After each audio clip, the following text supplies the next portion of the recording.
अच्छा चलो ऐसे समझो, यस जो है एग्जाम देने जाता है, टेस्ट देने जाता है, ठीक है। टेस्ट में 40 नंबर मिलता है उसको। टेस्ट में कितना नंबर हासिल करता है? 40 नंबर। कहता है एक सही उत्तर पर 3 अंक उसको मिला, एक सही उत्तर पर 3 अंक मिला, और एक गलत उत्तर पर 1 अंक काट लिया गया।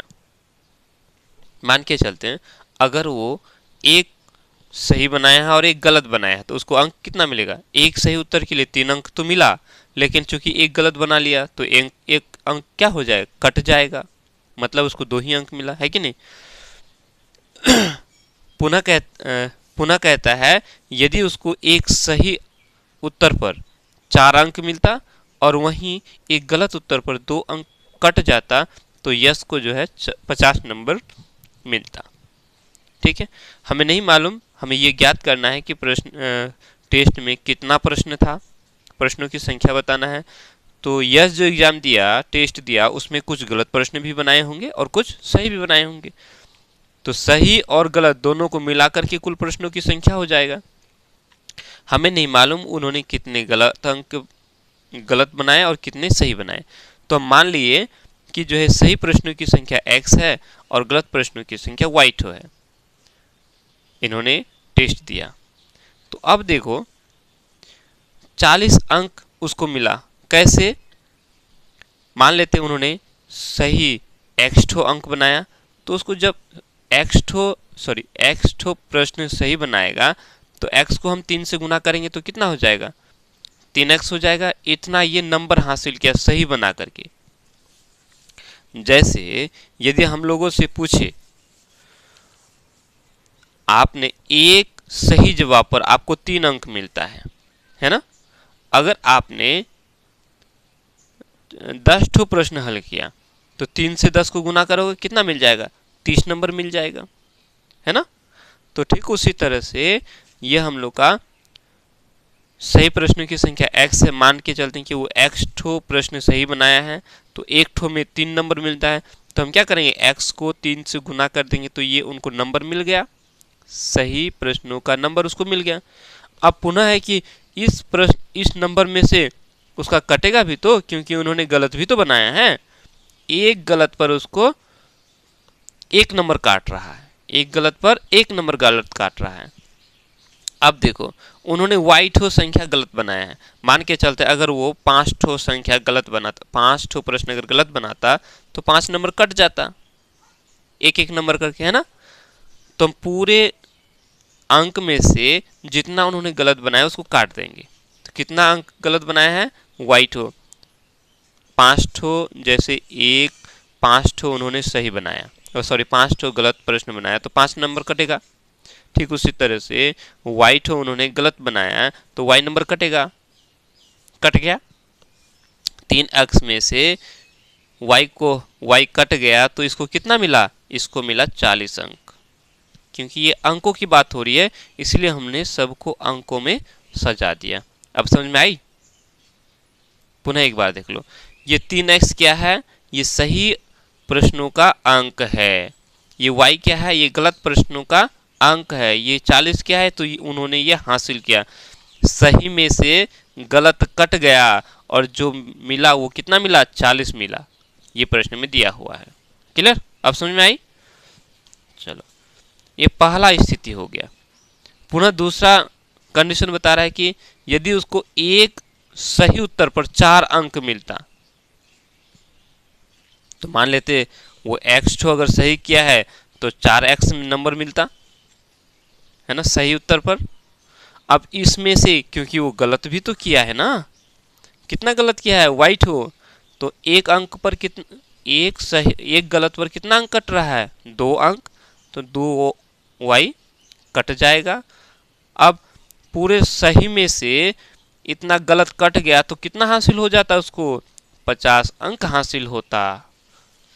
पुनः समझ लो एक बार, x सही, अगर एक सही पर 4 अंक मिलता तो 4x क्या हो गया? ये सही प्रश्नों के अंक हो गया। इन सही प्रश्नों के अंक में से हमने गलत प्रश्नों के अंक को भी काटना है। गलत प्रश्न उन्होंने y बनाया और एक ठो गलत प्रश्न में 2 अंक कटेगा। जैसे अगर 5 ठो गलत बनाता तो 2 5 से 10 नंबर कट जाता, कटता ना। 2 से हम 5 को गुना करते। ठीक उसी तरह से क्योंकि y ठो गलत किया है तो 2 गुना y करेंगे, 1 गलत पे 2 अंक, y ठो गलत किया है तो 2 गुना y, इसलिए हमने 2 गुना y कर दिया। हमने सही अंक में से जितना अंक मिला उसमें से गलत प्रश्नों के अंक को काट दिया, तो मिलता कितना 50 अंक। ये हम लोग का दिया हुआ है प्रश्न में। अब समझ में आ गया ना। चलो अब इसको हम लोग मान लेते हैं ये हमारा समीकरण 1 है। ओहो, यहाँ से एक ऐसा देखो, इसको जो है ना 3x घटा y बराबर 40, अच्छा इसको ऐसे ही रहने दो, समीकरण 2। यहाँ देखो ये समीकरण 1 को अगर हम देखेंगे वैसे इसको हम विलोपन विधि से बना सकते हैं y को कैंसिल करके, या नहीं तो इसको शॉर्ट में ऐसे प्रतिस्थापन विधि में हम लोग बना लेते हैं। देखो समीकरण 1 को ध्यान से देखो, यहाँ लिखेंगे समीकरण 1 से, समीकरण 1 में अगर ध्यान से देखेंगे इस y को हम इधर लेके आ जाएंगे और 40 को इधर लेके आ जाएंगे। नहीं, ऐसे देखो 3x घटा y बराबर 40 है ना, हम इस y को इधर लेके आ जाएंगे, 3x बराबर 40 को इधर, तो 40 जोड़ में इधर आके क्या हो जाएगा घटा में हो जाएगा, और ये y यहाँ घटा में इधर आके क्या हो जाएगा जोड़ में हो जाएगा। 3x घटा 40 बराबर y हो गया। या हम इसको ऐसे भी लिख सकते हैं y बराबर 3x घटा 40 लिख सकते हैं, तो हम यही लिख लेंगे, यही तो लिखेंगे।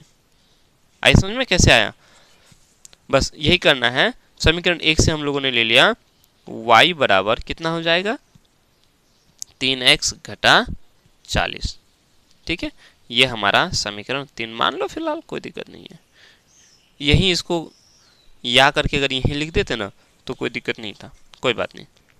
अब हमने क्या करना है, ये जो y का मान हम लोग का क्या निकला 3x घटा 40, इसको हम इस समीकरण 2 में बैठा देंगे। क्लियर, लिखेंगे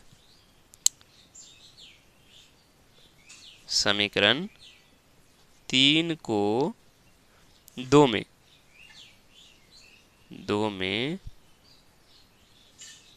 प्रतिस्थापित, ये प्रतिस्थापन विधि से बना रहे, ठीक है, प्रतिस्थापित करने पर समीकरण 2 क्या है, समीकरण 2 है 4x, उसके बाद घटा 2। अब देखो y है ना, y के जगह हम इस y का मान डालेंगे, चूंकि बहुत बड़ा है इसलिए ब्रैकेट लगाएंगे। 3x घटा 40 हमने लिख लेना है, और बराबर 50 है तो ये बराबर 50 हो गया। वैसे तो ये सारा आप लोग को बनाना है, फिर भी बना देता हूँ। 4x घटा 2 y की जगह हमने 3x घटा 40 लिया, 3x घटा 40 ये y हो गया, बराबर है 50 है 50 हमने लिख लिया।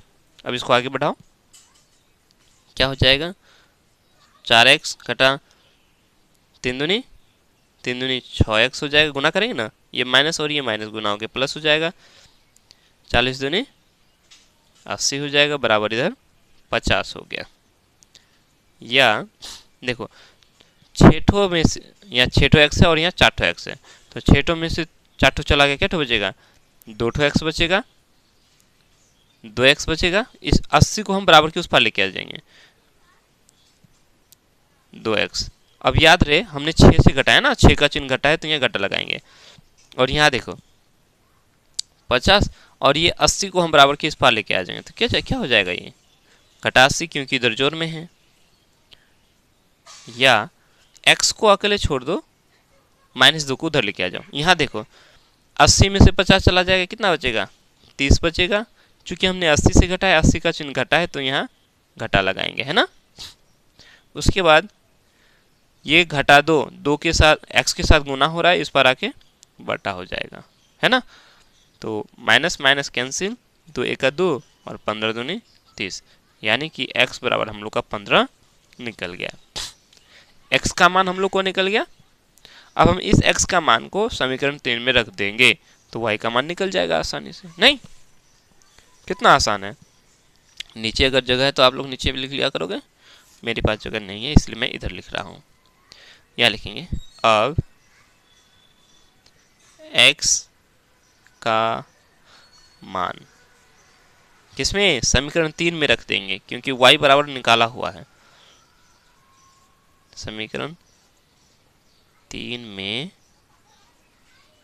रखने पर समीकरण 3 क्या है, y बराबर 3 x के जगह हम x का मान डालेंगे, घटा 40 है तो 40 लिखेंगे। कितना हो गया, 15 तिया 45 और 40, तो 45 में से 40 चला गया 5, नहीं, कुल सही प्रश्न 15 और गलत प्रश्नों की संख्या 5 ठो, तो कुल प्रश्नों की संख्या क्या हो गया, क्या लिखेंगे, अतः टेस्ट में कुल प्रश्नों की संख्या बराबर क्या हो जाएगा, 15 और हम 5 को जोड़ देंगे तो कितना हो गया ये 20। यानी एग्जाम में टेस्ट में जो है 20 प्रश्न था। अब थोड़ा समझ लेते हैं इसको, अब इसको मिला लेते हैं। 40 नंबर मिला, सही प्रश्न कितने हैं 15 और गलत प्रश्न 5। तो यहां देखो पहला कंडीशन हम लोग का सही हो रहा है कि नहीं, x हम लोग का 15, तो 15 तिया 45, 15 और 3 को गुना करेंगे 15 तिया 45, और y हमारा 5 है, गलत प्रश्न 5 है तो 5 अंक कट जाएगा, 45 में से 5 अंक कट जाएगा तो कितना मिला 40 मिला, 40 मिला है उसको। अब अगर हम इसकी बात करेंगे x 15, x हमारा 15 है तो 15 चौका 60, 60 में से 5 प्रश्न गलत बनाया है तो 5 दूनी 10 नंबर कट जाएगा, 60 में से 10 नंबर कट गया, कितना मिला 50 नंबर मिला, यानी हमारा आंसर बिल्कुल सही है, 20 प्रश्न थे। ओके।